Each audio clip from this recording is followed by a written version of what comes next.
Well, with Canadians focused on the pandemic over the past few months, the spotlight has been really on healthcare and economic supports in this challenging time. Well, now there's a growing concern about the mechanics of government and the debate around the need for proper consultation on all levels of government. So, for a closer look at this, we are joined this morning by Vicky Mochama. She's Culture and Society Editor at The Conversation. Good to have you with us again.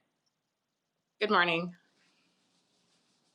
In our last half hour, we spoke about protests to Bill 175 in Ontario. In Toronto, small business owners say they haven't been consulted about expansions on things like bike lanes, for example. If you walk around the city, you'll all of a sudden notice there's more of them. What's been happening with the usual democratic process, and while city councils and legislatures across the country are not operating business as usual? So the usual mechanisms of consultations, of course, can happen. There are public meetings that we can't hold anymore. There are, door-to-door consultations that your politicians might engage in that they simply can't anymore. So it has looked different. So, for example, with the bike lanes, cities council is really looking and deciding based on both the best evidence and looking around and seeing what's needed, which is that people need to get out somewhere.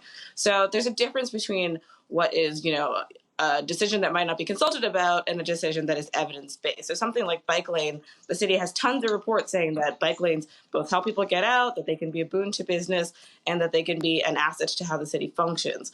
But there are other types of decisions that governments are making through this pandemic that aren't necessarily, there's no evidence for because we're in an unprecedented time. And so consultation has looked different.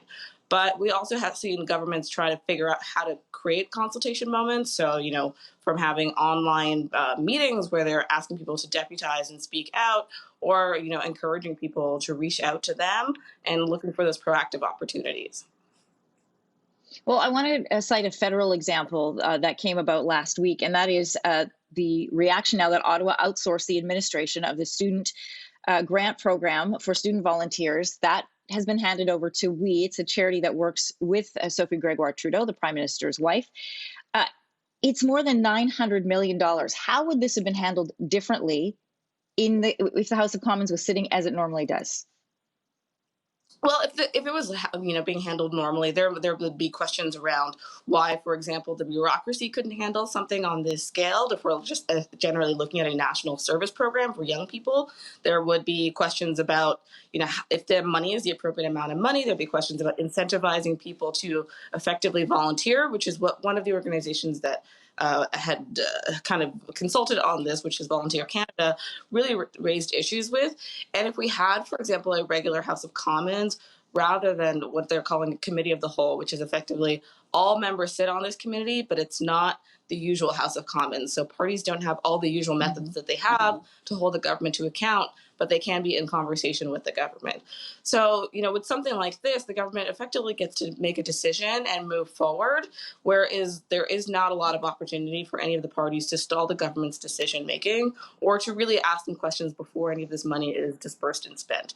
So, we don't exactly know what it is the bureaucracy said about why it is they can't handle this disbursement of $900 million, or why it is that We is best placed to do it when there are organizations that work on this scale. That's something we'll find out after the fact. And that's the kind of decision making we're seeing all over the country in this pandemic. And that is the concern being raised by people now. Vicky Mochama, good to have your voice on this. Thanks. Thanks for watching. If you like this, be sure to subscribe here. And you can check out more Your Morning videos right here.